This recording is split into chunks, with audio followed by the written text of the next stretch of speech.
اعوذ باللہ من الشیطان الرجیم، بسم اللہ الرحمن الرحیم۔ یہودی عالم کے 3 سوال۔ ایک یہودی عالم نے مسلمانوں کے بڑے مجمع میں 3 سوال کر کے سب کو وسوسے میں ڈال دیا۔ سوال نمبر 1، اللہ ایک ہے تو اس سے پہلے بھی کوئی ہوگا؟ سوال نمبر 2، اگر اللہ ہے تو اس کا چہرہ کس طرف ہے؟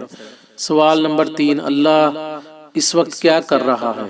مجمع میں ایک 9 سال کا بچہ اٹھا، اس نے یہودی سے کہا، گنتی گنو، 1 2 3 4 5 6 7 8۔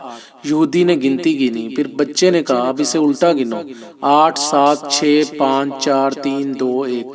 جب یہودی نے 1 کہا تو بچے نے کہا، اب 1 کے پیچھے کیا ہے؟ یہودی نے کہا، کچھ نہیں۔ تو بچہ بولا، بس اللہ ایک ہے، اس کے بعد کوئی نہیں۔ دوسرے سوال کے لیے بچہ ایک دیا لایا اور اس کو جلایا۔ اب بچے نے کہا، ذرا بتاؤ اس دیے کی روشنی کا منہ کس طرف ہے؟ تو یہودی بولا، چاروں طرف۔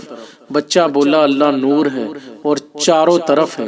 آخر میں بچے نے تیسرے سوال کا جواب دیا۔